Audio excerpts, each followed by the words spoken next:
বাংলাদেশের বাইরে পৃথিবীর বিভিন্ন প্রান্তে যেখান থেকে চ্যানেল আই দেখছেন আপনাদের সকলকে সাদর আমন্ত্রণ তৃতীয় মাত্রা দেখবার জন্য।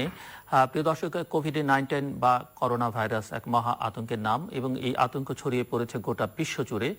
গোটা পৃথিবীকে এক চরম অনিশ্চয়তার মধ্যে ফেলে দিয়েছে কোভিড-19। শুধু স্বাস্থ্য ঝুঁকি বা মৃত্যু ঝুঁকির মধ্যেই সে তার আগ্রাসী তৎপরতা সীমাবদ্ধ রাখেনি, অর্থনৈতিক, সামাজিক, রাজনৈতিক, কূটনৈতিক, মনস্তাত্ত্বিক নানা ঝুঁকির মধ্যে ফেলে দিয়েছে। কবে পৃথিবী আবার স্বাভাবিক অবস্থায় ফিরে আসবে, নাকি এটাই নতুন স্বাভাবিক অবস্থা বা নিউ নর্মাল, সেটি নিয়েও নানা রকমের আলোচনা চলছে। আজকে আমরা কথা বলবো কোভিড-19 নিয়ে এবং কথা বলবার জন্য আমার সঙ্গে কানাডার টরন্টো থেকে যুক্ত হচ্ছেন জনস্বাস্থ্য বিশেষজ্ঞ এরশাদ করিম।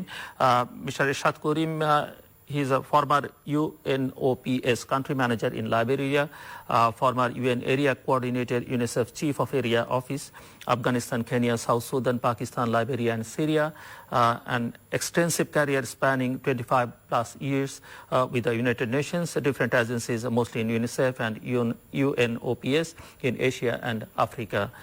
Recognized emergency program coordinator with a track record of success directing programs focused on healthcare, water and sanitation, child protection, educational development and management of sustainable infrastructure projects. আমাদের সঙ্গে ভারতের মুম্বাই থেকে যুক্ত হচ্ছেন ডক্টর নিরঞ্জন হিরানন্দানী। তিনি national president of the state chamber of commerce and industry of India, and Mr. Niranjan is an Indian billionaire entrepreneur, co-founder and managing director of Hiranandani Group, engaged in real estate business. He is ranked by Forbes among the 100 richest Indians in 2017. He was one of the top 10 Indian real estate tycoons according to the Grohe Hurun report.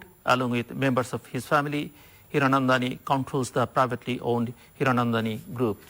Dr. Niranjan Hiranandani and Mr. Ershad Karim, welcome to the Tritiya Matra. Welcome to the program. Thank you.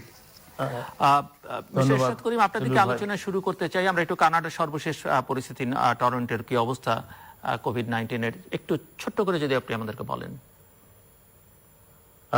কানাডার অবস্থা, overall অবস্থা যদি বলি, এখন infection, the number of people infected 78,000 and death is 5,839. And now it is, you can say that at one time, the 3rd of May, the rate was like every day 2,700. Now it has gone down to 1,100, around 1,200. So সেই হিসাবে এখন একটা কিছুটা মনে হচ্ছে যে downward trend, and সেই কারণে Canadian government slowly তাদের লকডাউন রিল্যাক্স করতে শুরু করেছে। একটা জিনিস আমরা অনেক দেশে দেখছি যে যেখানে লকডাউনটাকে একটু শিথিল করে দেওয়া হচ্ছে, সেখানে আবার পরিস্থিতিটা খারাপ হচ্ছে। সো আপনাদের ওখানে পরিস্থিতিটা আসলে কি, মানে এটা কি বুঝে শুনে করা হচ্ছে? হ্যাঁ, এটা ফেজ ওয়াইজ করা হচ্ছে এবং এটা আপনি তো ক্যানাডার স্ট্রাকচার সম্বন্ধে হয়তো আপনাদের ধারণা আছে। সেখানে ফেডারেল থেকে যে সমস্ত গাইডেন্স থাকে সেগুলি mostly technical and overall policy issue, আর বাকি প্রত্যেকটা প্রভিন্স তাদের নিজস্ব তাদের গাইডেন্স নিজেরা তৈরি করে এবং সেই হিসাবে এই অন্টারিও গভর্নমেন্ট ফেজ ওয়াইজ চারটা ফেজ করেছে। চারটা ফেজে তারা রিল্যাক্স করবে এবং এই প্রথম ফেজে, এবং এটা আজকে শুরু হবে, এই মঙ্গলবার দিন আজকে থেকে শুরু হলো যে আপনি আপনার বাসায় যাদেরকে মেনটেনেন্সের জন্য, ইউটিলিটি সার্ভিসের জন্য দরকার, আপনি ডাকতে পারবেন। ক্লিনিং যারা ক্লিনার আসে বা ক্লিনিং সার্ভিস দরকার তারা আসতে পারবে। তো এইভাবে শুরু করেছে লিমিটেড অপশন রিল্যাক্সেশন, সেই সাথে দোকান এবং রিটেল সবগুলোও আস্তে আস্তে খোলার, কিছু প্রায়োরিটি সেক্টরে খোলার পারমিশন দিয়েছে। Okay. আমি আসবো আবার আপনার কাছে। Doctor Niranjan, among the South Asian countries, India is at the highest risk and with more than 62,000 plus people affected so far, including 2,100 plus died. So what is the latest situation in India, especially in Mumbai? Well, the situation is not very good. The total cases in India have gone up to 1,01,000.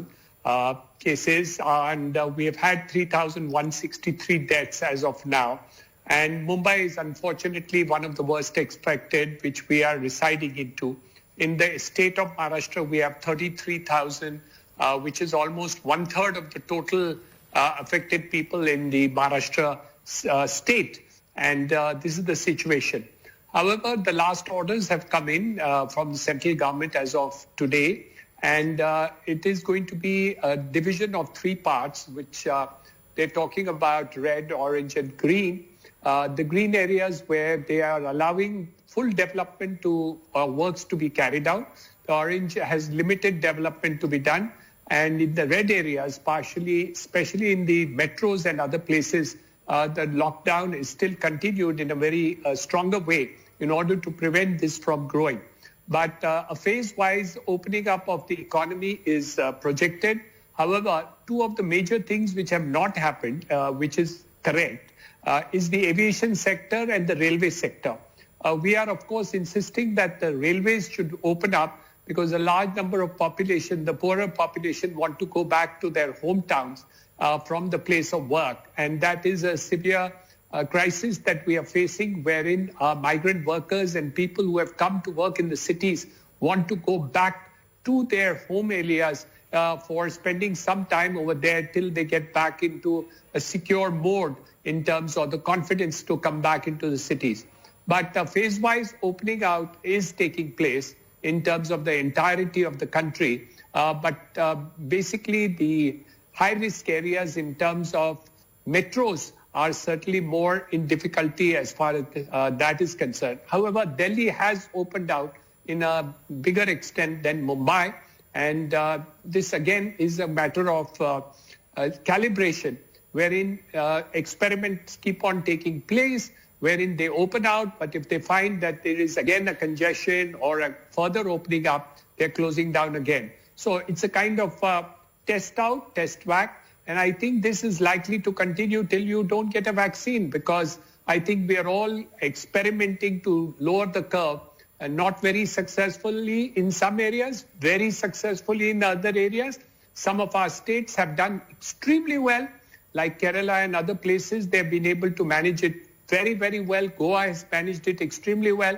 So I think it's going to be a phase-wise lift out in the country. Country is very large, so it's not going to be uniform through the entire Indian subcontinent, but I think it will be portioned and parts which are going to be opened up. Dr. Niranjan, the whole world is heading towards a deep economic crisis due to corona outbreak, and the total financial loss will be for India $234.4 billion. GDP to shrink by 2.3%. Any kind of international trade, including imports and exports, has declined by more than 70%. And 5.3 million people will be unemployed in India, according to different sources. Has the COVID-19 pandemic caused a great recession in the Indian economy? And will the outbreak of corona have a far-reaching negative impact on India's national and international trade? I think this is true not for India, but the entire world. I do believe that India, in fact, is comparatively more resilient because of the kind of enormity of the size of India. But what you say is correct in terms of that the GDP growth is definitely fallen.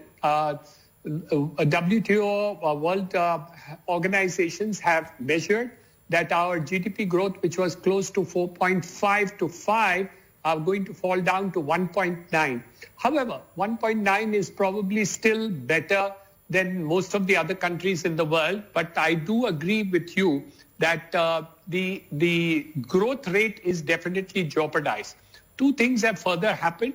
Government of India has now measured out a $20 trillion rupee package, which they are planned to execute in the next couple of months. Which we hope is going to be a kind of incentive to catalyst the economy and act as a stimulus to bring back the economy. Number 2, the government has also opened the roadmap to a large segment of the economy. Question of space research, defense equipment manufacturing, various on things on the textile side. All these ideas of industrialization and opening up in the long run is sought to be done.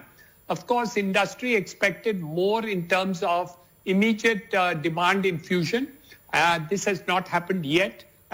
But industry expects that this is likely to happen in the next couple of weeks or months that we are looking forward to. So yes, the economy is definitely suffering. There is no doubt about that. But I don't think any country in the world is going to have a better economy in this period of 2020. But I think that we have the resilience to come back the moment this thing is under control. So we are looking forward to some sort of a thing, maybe by August, September, October, when some vaccine will come into the play, and hopefully we'll be able to have a better 2021 that we look forward to. You're 100% right. But I think the economy does look in a recession. just in one line, do you believe that a vaccine will come by September, October, or even in November? Well, I can tell you that we have at least 3 major companies in India who are past experience of, and one of them is the largest manufacturer of vaccines in the entire world, which is based in Pune. They have started the second phase or third phase of trials, which are there, and they are very optimistic. These human trials have started, and this is being done and experimented. I also think that lots of other countries in the world are also doing human trials. So I do expect that it's my hope. I mean, expectation is a different word. I think the word hope would be more closer to home, that I think by September, October, we should get some vaccine coming out in the economy. Lots of countries. You have to recall that there are certain places where no vaccines have ever been found, like the flu. We still don't have a vaccine which is available to us in that sense of the term. Yeah. So nothing is 100%, but I think the people whom we have talked to are extremely optimistic. The question is, how soon can these be, discovered? Number 2, how soon can we finish the trials? Because you can't put a drug universally into the market without human experimentation to take place. And a lot of human trials have started in India and overseas by the Indian companies also. Thank you. Sounds good. Mr. Irshad Karim, আপনি একটু আমাদেরকে বলবেন যে জনস্বাস্থ্য বিশেষজ্ঞ হিসেবে যে জনস্বাস্থ্যের বিষয়টা আমরা পৃথিবীর সকল দেশেই দেখলাম সরকারগুলো আসলে চরম ঔদাসীন্য প্রদর্শন করেছে, যার ফল হচ্ছে আজকের এই আউটব্রেক এবং এর এই যে আগ্রাসী তৎপরতা। কেন এমনটা হচ্ছে? এবং উন্নত বিশ্বের কথা আমরা বলি, কেউই আসলে সেই অর্থে খুব একটা নজরের মধ্যে নেননি। একটু আপনার বিশ্লেষণ শুনতে চাই, কারণ আপনি পৃথিবীর বিভিন্ন দেশে কাজ করেছেন জনস্বাস্থ্য নিয়ে, বিভিন্ন আন্তর্জাতিক সংস্থার সঙ্গে। আপনার এক্সপেরিয়েন্স থেকে একটু শুনতে চাই আমরা। এবং যেটি ডক্টর নিরঞ্জন বলছিলেন যে তিনি আশাবাদী যে খুব দ্রুতই হয়তো এবছরের মধ্যেই, আমি একটু বাড়িয়েই বলছি, যে ভ্যাকসিন চলে আসবে। অন্যান্য প্রান্ত থেকে আমরা মার্কিন যুক্তরাষ্ট্র থেকে শুনতে পাচ্ছি, জার্মানি থেকেও শুনতে পাচ্ছি। আপনি কতটা আশাবাদী? জাস্ট একটু দুটো বিষয় যদি একটু বলেন আপনি। আমি আপনার পরের বিষয়টা প্রথমে বলছি, ভ্যাকসিনের বিষয়টা। যেমন ডক্টর নিরঞ্জন বলছে যে ইন্ডিয়াতে একটা ট্রায়াল শুরু হয়েছে, সেই এবং কানাডাতেও আপনার ডালহৌসি ইউনিভার্সিটি আগামী 3 সপ্তাহের মধ্যে তারা হিউম্যান ট্রায়ালে যাচ্ছে ভ্যাকসিন। এটার অগ্রগতি আছে এখানেও, এবং উনি যেমন বলেছেন আরো অন্যান্য দেশ এটার জন্য কাজ করে যাচ্ছে এবং ট্রায়ালে, ইনফ্যাক্ট ইউকেতেও তো ট্রায়াল চলছে। কিন্তু আপনি যদি এইরকম ভাইরাল ডিজিজ যেটা ইবোলা, ওয়েস্ট আফ্রিকাতে 3টা দেশে খুবই ভয়াবহভাবে ছিল, 2013 থেকে নোটিস করা হয় এবং 2016 পর্যন্ত ছিল। সেই এবোলা ভাইরাসের জন্য এই মাত্র ভ্যাকসিন বের করলো FDA অ্যাপ্রুভড ডিসেম্বর 2019 গত বছর। তা আপনি বুঝতেই পারেন যে ভ্যাকসিনের, এই ভাইরাল ডিজিজের ভ্যাকসিনের সাকসেস এখন বলা মুশকিল। কিন্তু আমরা তো সবাই আশাবাদী, সারা দুনিয়া যেখানে এফোর্ট দিচ্ছে, তো আমরা আশাবাদী যে কোনো না কোনো আমরা ফলাফল পাবো, ভালো ফলাফল পাবো। এবং এই যে ভাইরাস, এবোলা ভাইরাস যেটা FDA অ্যাপ্রুভ করেছে, সেটাও শুধু কঙ্গো জায়ার, আপনি বোধহয় পরিচিত আছে যে কঙ্গোতে, যেখানে আমাদের পিসকিপিং ফোর্স অনেকদিন ছিল, আছেও বোধহয় এখন। এই কঙ্গো জায়ার ঠিক স্পেসিফিক ওই ভাইরাসের জন্য এটা অ্যাপ্রুভ করা হয়েছে। অন্যান্য জায়গার জন্য এখন পর্যন্ত আসেনি, তবে কিছুটা কাজ করে এবং এটা ভেরি রিসেন্ট। এটা ভাইরাস। আর আপনি যেটা বললেন যে আর্থিক বিষয়টা, আপনাকে শুধু একটা এক্সাম্পল দিব এবং এক্সাম্পল দুটো আপনি পাশাপাশি থাকবেন। যেমন এবোলা যখন হয়, এই এবোলার যে 3টা দেশের যে আক্রমণ ছিল, সেই জায়গায় 3টা দেশই গরিব দেশ এবং তাদের টোটাল বাজেটই হয়তো মানে 3টা দেশ মিলে বাজেট হবে না 1 বিলিয়ন প্রতি বছর। তো সেটা আপনি চিন্তা করতে পারেন যে হেলথের বাজেট কি অবস্থা হবে। আচ্ছা, আপনাকে আরো একটা আমি উদাহরণ দিচ্ছি। যেমন কানাডার বাজেট, এই বাজেটের 11.6% হলো হেলথের বাজেট। এটা গত বছর ছিল 264 বিলিয়ন।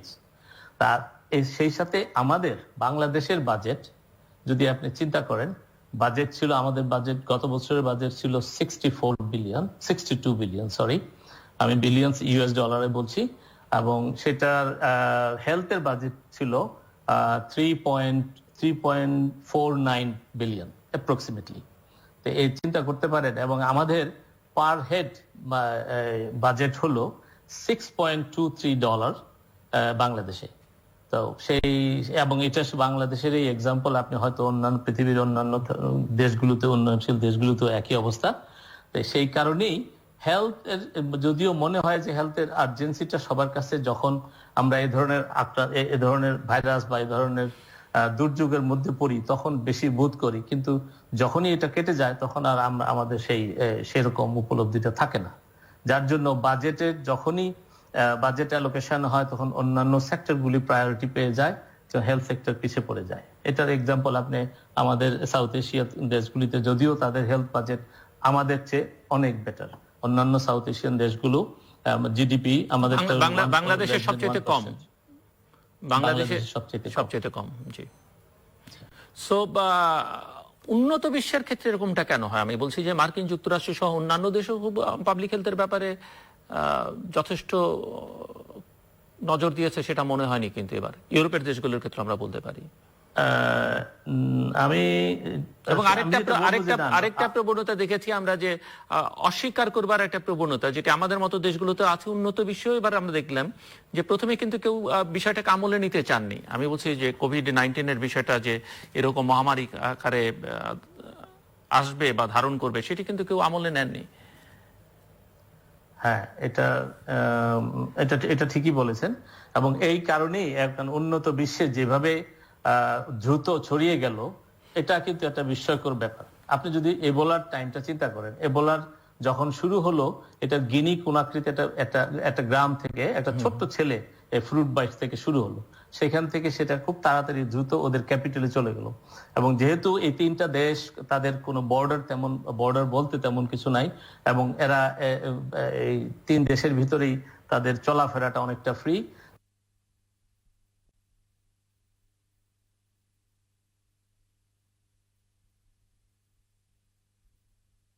ডিক্লেয়ার করতে হলো। কিন্তু এই জায়গায় এসে কেন আমরা চায়নাতে যে শুরু হলো, এবং সেখানে দেখলাম আমরা আমাদের বাংলাদেশের কথাই যদি বলি, এবং শুধু বাংলাদেশ না, ইভেন কানাডার কথাও যদি বলি, দেখেন সময় পেলাম ডিসেম্বর থেকে মার্চ পর্যন্ত, কিন্তু সেরকম ভাবে এটাকে প্রতিরোধ করার তৎপরতা কিন্তু আসলে বাংলাদেশে যেমন ছিল না, অন্যান্য দেশেও কিন্তু তেমন ছিল না। আমি একটা শুধু এক্সাম্পল দিব, টরন্টো এয়ারপোর্টের কথা। এই যে এয়ারপোর্টে নামার পরে আমি যতজনকে জিজ্ঞেস করেছি যে ওই সময় যারা ট্রাভেল করে আসছে, তেমন কোনো চেকিং, তাদের কোনো ওইরকম পরীক্ষা নামার পরে ছিল না। শুধু অ্যাডভাইস ছিল একটা পেপারে যে তোমরা তোমাদের সেলফ কোয়ারেন্টাইনে থাকবা এইটুকুই, 2 সপ্তাহের জন্য। এটা ছাড়া আর কোনো রকমের বাধ্যবাধকতা তাদের উপরে, অথবা চেকিং, যেটা কোনো রকম স্পেশাল মেডিকেল সাইট চেকিং করে তাদেরকে আইসোলেট করার মতো কোনো ব্যবস্থা ছিল না। যে কারণে নানান এয়ারপোর্ট দিয়ে এটা এন্ট্রি শুরু হলো। এবং আরেকটা এক্সাম্পল, ইরান থেকেও যখন লোক আসা শুরু হলো, কারণ অনেক ইরানিয়ান কেনেডিয়ান আছে, তাদেরও আসা যাওয়া শুরু হলো, তখন থেকে কিন্তু নানান জায়গায় এটা আমাদের কমিউনিটিতে, ক্যানাডিয়ান কমিউনিটিতে এসে গেল। এবং একবার কমিউনিটিতে এসে গেলে, কমিউনিটি স্প্রেড হয়ে গেলে, এটাকে থামানো কি ব্যাপার এখন তো সবাই আমরা দেখতেছি। Dr. Ranjan, the real estate sector has the second highest contribution in terms of GDP and accounts for 9% of the total GDP in India. It is estimated to contribute a GDP of 13% by 2025. According to property brokerage firm Anarok, housing sales may fall 35% in 2020. Demand for office space may shrink 30%. Even you said in an interview with the Economic Times that the real estate sector has piled up losses to the tune of 1 lakh crore rupees. How long it will take to overcome such a huge crisis in the Indian real estate sector, and what type of recovery model the government should introduce to ensure business growth in the real estate sector? I think nobody understands coronavirus, and hence nobody understands when coronavirus will end. And I think that is the very big difficulty. We don't know when this war with coronavirus is going to end. That is the challenge. My view is personally that let's presume it ends in December. I'm just taking a hypothetical date. I would say that within 6 months of that, real estate will pick up back to get back to normal. Because the entirety in terms of demographics of India is very, very strong. So the need and requirement of housing is immense, and there is a huge backlog in terms of housing needs of the country. So my view is that, yes, there is a fall-up, including my own statement has been there, and also Anarok's statement, and I think they are absolutely correct. But what happens is the confidence of the people to buy apartments, rent apartments, expand the business is definitely a challenge which I feel is going to continue for the next couple of weeks, if not months. If tomorrow the kind of spread which is there does not come down to level and the opening up does not start, then obviously the possibility of recovery of not only real estate, every segment of the economy is going to slow down till then. Number two, I think it also depends on how the international markets move. Because ultimately the demand in terms of overall production and productivity doesn't depend only on India's demographic. About 10 to 15% of the entire business is also which we are doing overseas. So whether it is IT, whether it is relating to textiles, whether it's relating to steel, whether of other segments, all these factors are not dependent only on the Indian market. So those are connected with the international market. As far as Indian markets are concerned, if you're asking me a date or time that I would kind of guesstimate and not estimate really, would be something in the first quarter of 2021 that you will see the pile-up of marketing, of sales in terms of residential and commercial real estate also. So that is definitely likely to happen, but that is all dependent on the pace at which we are able to handle COVID-19. And that is exactly the story. The second part of it is also equally important, which is that to what extent can we see to it that the health facilities of the urban situation is brought up to speed. The moment that has happened, then opening out is not a fear, because the mortality rate in India is very much lower than probably other countries of the world. So we will not be afraid of the spread of COVID. We'll treat it like any other flu. But we will have to wait for some time to see to it that the medical and other backup facilities of infrastructure are also brought to speed. Government of India is working very, very hard, especially the metro cities at the state level and at the national level, to see how the entirety is completed. So two factors. One, how soon the international trade and opening out also is possible or not possible. Number two, to see how we are able to contain it in India in terms of a time frame. My guesstimate first quarter of 2021, you will see the change happening. And probably by April of next year, the markets should actually pick up again. The demographics of India has got a lot of strength to come back into normalcy, but a lot depends also on our banking system, our Reserve Bank of India and other facilities as to how soon they are able to take up the monetary and fiscal policies and implement them as quickly as possible. And what's about the stock market and small and medium businesses, and what SOCHAM is doing to deal with these things?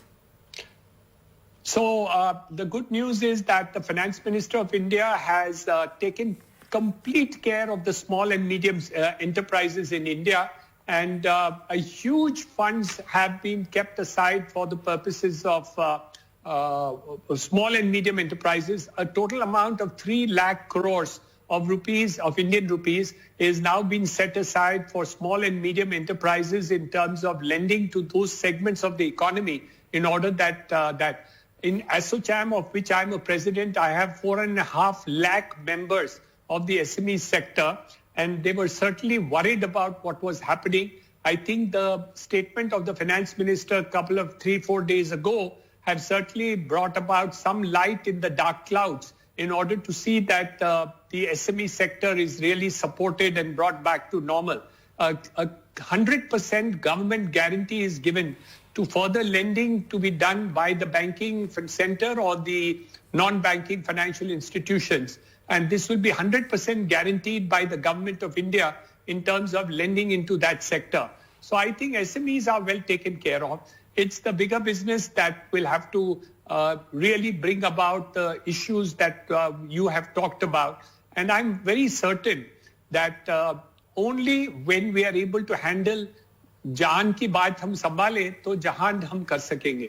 सो पहले जान को देख लेते हैं, and then फिर हम देखेंगे कि जहान की बात क्या है. So I think the focus is on lives and then livelihood. So that is the sequence which the Prime Minister of India is following, and we hope that the second part will fructify very quickly. Mister ইরশাদ করিম, একটু আপনি আমাদেরকে বলবেন যে কি মনে হয় আপনার কাছে যে এই আউটব্রেকের সঙ্গে আমাদের কতদিন পর্যন্ত খাপ খাইয়ে চলতে হবে? যেরকমটা উনি বলতেছিলেন, এবং এটা এবং নাও ইউরোপ, আমেরিকা এবং আমাদের দেশের কথাই যদি চিন্তা করেন, তো আমরা এই করোনাকে নিয়েই বসবাস করতে হবে বেশ সময়টা, এবং এই সময় কতদিন, খুব শিগগিরই ভ্যাকসিন না বের হওয়া পর্যন্ত এই সময়টা হয়তো দীর্ঘ হবে। আপনার অভিজ্ঞতা কি বলে মিস্টার ইরশাদ করিম, যে এই ভ্যাকসিন বেরুলেও আমাদের মতো দেশগুলোতে এই ভ্যাকসিন পৌঁছতে বা আমরা তার সুবিধা পেতে কি পরিমাণ সময় লাগবে? কারণ চাহিদা তো গোটা বিশ্বে। না, সেটা খুব বেশি সময় লাগবে না।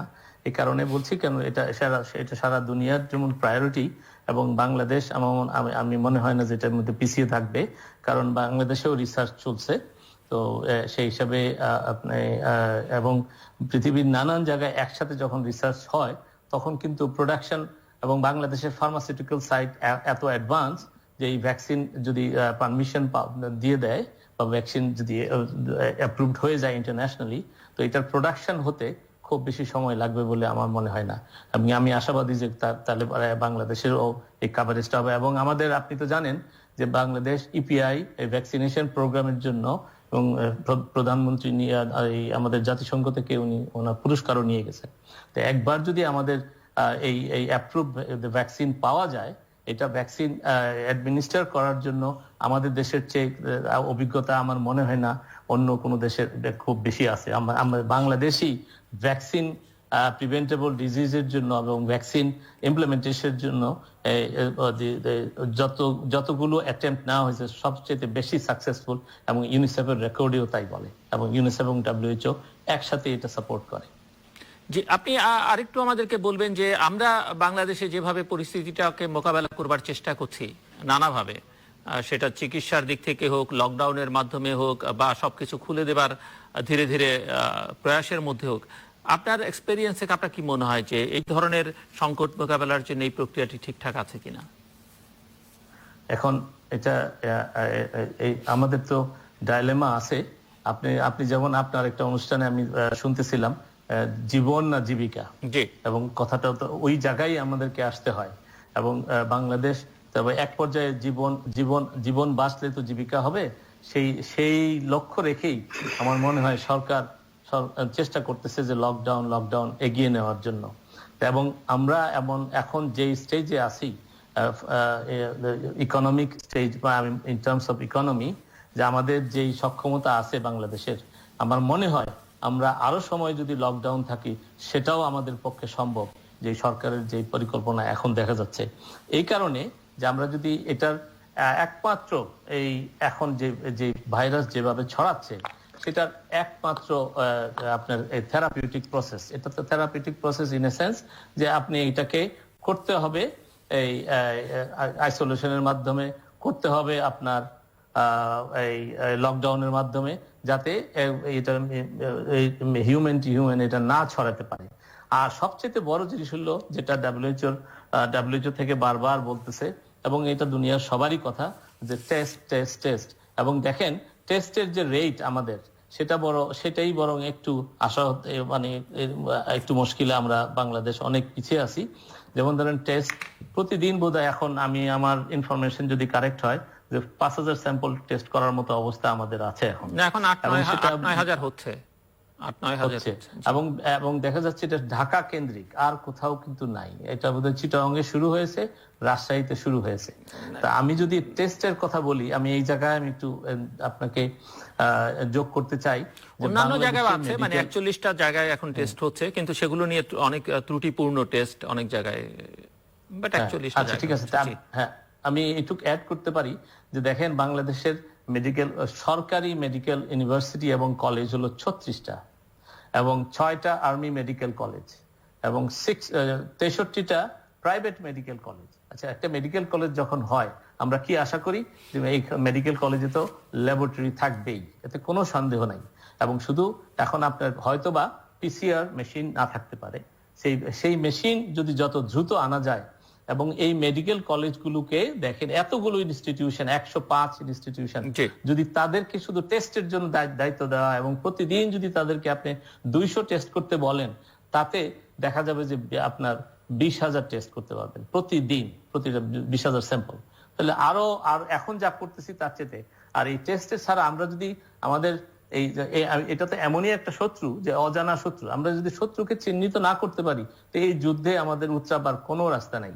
এবং সেই সাথে আমি আপনাকে আরো অ্যাড করতে চাই যে এই যুদ্ধ সবচেয়ে উল্লেখযোগ্য হলো যে যারা যুদ্ধের জন্য প্রস্তুত তাদেরকে আপনি যুদ্ধের ময়দানে পাঠাবেন, কিন্তু আমাদের দেখেন স্বাস্থ্যকর্মী যারা আছে, আমাদের ডাক্তার থেকে আরম্ভ করে স্বাস্থ্যকর্মী সবাই কিন্তু তারা তাদের কর্মক্ষেত্রে পারদর্শিতা আছে, কিন্তু ইমার্জেন্সির জন্য emergency handling, viral disease emergency handling, সেগুলোর ট্রেনিং কিন্তু আমার মনে হয় না যে তেমন একটা আছে এই সিস্টেমে।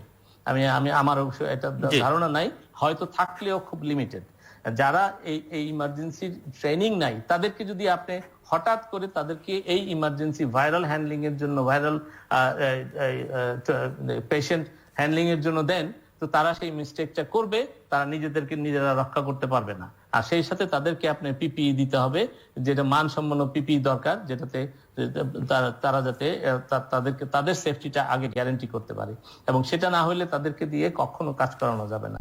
এবং এই সাথে আমি অ্যাড করি, দেখেন আমার নিজের আমার দায়িত্বে থাকাকালীন লাইবেরিয়াতে এই এবোলা কেসের সময়, তখন কিন্তু আমাদের বাংলাদেশ আর্মি ওখানে একটা কাউন্টিতে ওনাদের ক্যান্টনমেন্ট ছিল, ওখানে ওনারা বেস, ওখানকার বেস মানে নানান জায়গায় বেস ছিল, তার মধ্যে একটা জায়গায় যেখানে বেস ছিল আমি ওখানকার যে আমাদের ইউএন এর হেড, তখন আমরা বলতাম SRSG, আন্ডার সেক্রেটারি জেনারেল, ওনার সাথে একসাথে আমি নিজে এই বাংলাদেশ আর্মি তখন ওখানে এই এবোলার জন্য ট্রিটমেন্ট সেন্টার তৈরি করলো, এবং এই মেকশিফট ট্রিটমেন্ট সেন্টারগুলো হলো রাভোলের, এবং সেই সাথে সেই ট্রিটমেন্টগুলি এগুলো আপনি রাভোল নিয়ে আসেন, তারপরে টেন্টেড ট্রিটমেন্ট সেন্টার তৈরি হয়, এবং সেগুলোকে আবার ডিসমেন্টেলও করতে পারেন খুব সহজে, যেটা অন্য হসপিটালগুলোর জন্য খুবই অসুবিধা হয়। এবং আপনি যদি এই ভাইরাল ডিজিজ এবং আদার ডিজিজ একসাথে ট্রিটমেন্ট করেন, সেটা কখনোই অ্যাকসেপ্টেবল হবে না। যে কারণে আমি আমাদের পত্রিকায় দেখতেছিলাম যে এখন অন্যান্য রোগীরা তারা হসপিটালে তাদের অ্যাক্সেস পাচ্ছে না, যেহেতু তাদেরকে অ্যাটেন্ড করতেছে না ডাক্তাররা ভয়। এবং এই দুইটা জিনিস আপনাকে সবসময় এই বলার সময়ও আমাদেরকে আলাদা করতে হয়েছে। এবং এই এবোলার জন্য আলাদা ট্রিটমেন্ট করতে হয়েছে, সেটা ইউএন থেকে এস্টাবলিশ করা হয়েছে, অন্যান্য এনজিও থেকে এস্টাবলিশ করা হয়েছে, এবং রেগুলার হসপিটালগুলোকে আলাদা। বাট বাংলাদেশেও কিন্তু ডেজিগনেটেড হসপিটাল কোভিড-19 ট্রিটমেন্টের জন্য কিন্তু আলাদা হসপিটাল করে দেওয়া হয়েছে। মানে একই হসপিটালে হচ্ছে না, কিন্তু চিকিৎসকদের মধ্যে একটা ভীতি কাজ করছে, সেটা সত্য। আপনি যথার্থ বলেছেন যে তাদের প্রোটেকশনের যথেষ্ট ব্যবস্থা নেই। আচ্ছা, আমি আপনাকে এর জন্য যোগ করতে চাই খুব, যে আমাদের বাংলাদেশ সেনাবাহিনী বাংলাদেশ সেনাবাহিনী আমার সাথে আমি 2 জায়গায় তাদের কাজ দেখবার সুযোগ হয়েছে। সেটা হলো সাউথ সুদান, এবং এবোলার সময় তো ওখানে দেখলাম ওনারা যেভাবে হসপিটাল তৈরি করলেন, ফিল্ড হসপিটাল তৈরি করলেন, ফ্যাসিলিটিস তৈরি করে দিলেন এবং এটাকে রান করালেন। সেই সাথে এই ফিল্ড হসপিটাল জুবাতে শুধু তখন ভাইরাল ডিজিজ ছিল না, কিন্তু তারা তাদের নিজেদের জন্য না এবং আমাদের ইউএন এর লোকজনের জন্য না, তারা তাদের ওখানকার জেনারেল পাবলিককেও ওখানে এন্টারটেইন করতো, ট্রিটমেন্ট করতেন। তো সেই সক্ষমতা বাংলাদেশ আর্মি এবং এটা ওনারা মানে ওনাদের এই করার অভিজ্ঞতা এবং এটা প্রুভেন অভিজ্ঞতা, তারা এটা দেখিয়ে দিয়েছেন। তারা অনেক এটার জন্য খ্যাতিও অর্জন আছে ওনাদের। তা আমি বলবো, আমার এই ব্যাপারে স্ট্রং একটা রিকোয়েস্ট থাকবে, যারা পলিসি মেকার, যারা সিদ্ধান্ত নেন, যে বাংলাদেশ আর্মির আমাদের ক্যান্টনমেন্ট আছে 30টা, এবং এই 30টা ক্যান্টনমেন্টের অ্যাটাচ যদি 30টা ফিল্ড হসপিটাল করা হয় করোনার জন্য, এবং সেই জায়গায় যদি আপনি ট্রিটমেন্ট সেন্টারগুলো সেট আপ করে দেওয়া হয় যে আলাদাভাবে ডেজিগনেটেড, এবং সেগুলো ঢাকার জন্য না, ঢাকার বাইরে, তাইলে আমার মনে হয় আমরা যে সামনে যে ক্রাইসিস আপনি যেটা বলতেছেন করোনাকে নিয়ে আমাদের থাকতে হবে, তো সেই ক্রাইসিস মিটাবার জন্য সেই হসপিটালগুলো আমার মনে হয় অনেকাংশে অবদান থাকবে। কারণ ওনারা Bangladesh army well equipped, Bangladesh army তাদের ট্রেনিং আছে, তাদের সেই সক্ষমতা সব দিক থেকে আছে। আমি জানি শুধু সরকারের তরফ থেকে তারা নির্দেশ পেলে আমার মনে হয় সব জায়গায় তারা ফিল্ড হসপিটাল করে, এবং মানুষ তাতে আশ্বস্ত হবে। সবচেয়ে বড় কথা, আপনি যদি বলেন যে আমরা এখানে কানাডাতে আশ্বস্ত যে আমরা হসপিটালে যেতে পারবো, এখন বাংলাদেশের যে অবস্থা সেখানে হসপিটালে যাওয়ার অবস্থা নাই। Dr. Niranjan, the pandemic has significantly affected the global energy sector, and even India has seen a reduction in its energy demand by over 30%, except renewables, because of low operating costs and preferential access for many power systems. So do you think that the global demand for renewables is likely to increase in upcoming days? Well, at the moment, no. Because we have to understand very clearly that the cost of oil and natural gas has fallen tremendously all over the world. And with the reduction in demand, I don't think renewable energy will actually get a boost. In fact, we'll have to wait for the power requirements to come back in order to have renewables and others to really take up in a bigger way.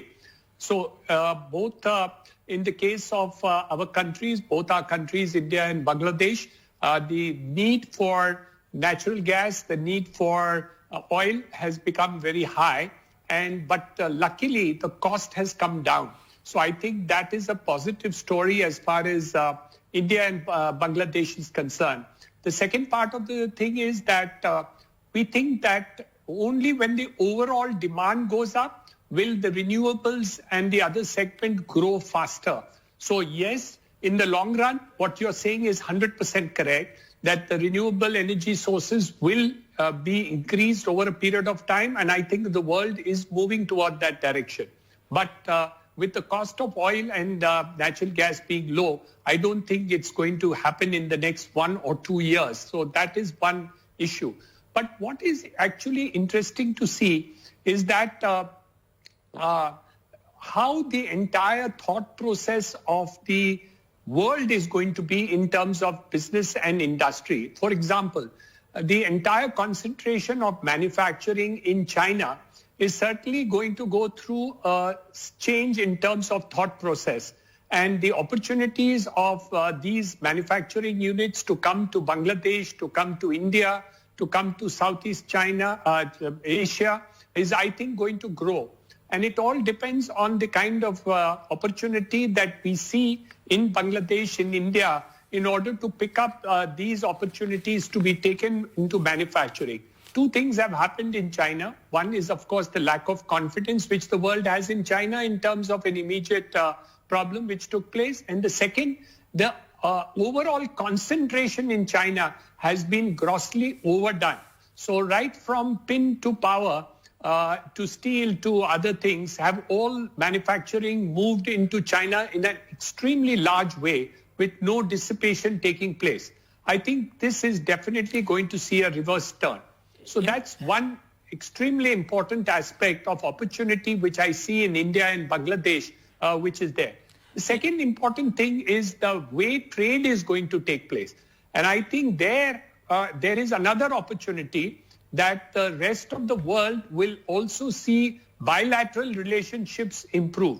So, for instance, India and Bangladesh, I think there is an opportunity of higher amount of trade to take place both ways in terms of materials, in terms of manufacturing and other goods. So can we have much higher bilateral trade between India and Bangladesh in the next few years? I think that is something which both our governments should really examine. Thank you. And the business people in both these countries should also take face of that. Indeed, it's a fascinating discussion. Thank you, Dr. Niranjan Hiranandani. Thank you, Mr. Irshad Karim. Thank you for being with us. দর্শক, কথা হচ্ছিল COVID-19 বা corona ভাইরাসের প্রভাব প্রতিক্রিয়া নিয়ে। আমরা doctor নিরঞ্জনের কাছ থেকে শুনলাম ভারতের অবস্থা, এবং তিনি বলছিলেন যে আগামী দিনগুলোতে যে বাইলেটারাল বিজনেসের কি অপরচুনিটি তৈরি হচ্ছে, কেননা কোভিড-19 একদিকে যেমন সংকট তৈরি করেছে, অন্যদিকে নানান সম্ভাবনার দ্বারও খুলে দিয়েছে, কারণ নতুন বিশ্ব ব্যবস্থায় নতুন নতুন সম্পর্ক তৈরি হবে। কানাডা থেকে মিস্টার ইরশাদ করিম জনস্বাস্থ্য বিশেষজ্ঞ হিসেবে সংকটের চেহারাটা তুলে ধরবার চেষ্টা করছেন এবং সংকট সমাধানেরও কিছু উপায় তিনি বলছিলেন। এবং তিনি যেহেতু বাংলাদেশ সেনাবাহিনীর সঙ্গেও একসময় কাজ করেছেন, অর্থাৎ লাইব্রেরিতে যখন কাজ করছেন তখন বাংলাদেশ সেনাবাহিনী সেখানটাতে ছিল, সেই অভিজ্ঞতার আলোকে তিনি মনে করেন যে বাংলাদেশি সংকট মোকাবেলার জন্য বাংলাদেশ সেনাবাহিনীকে এবং সবগুলো ক্যান্টনমেন্টকে ভালোভাবে কাজে লাগানো দরকার বলে তিনি মনে করেন। দর্শক, আমাদের সঙ্গে থাকবার জন্য অসংখ্য ধন্যবাদ। আপনাদের সবার জন্য শুভকামনা। নিরাপদে থাকুন এবং ঘরে থাকুন।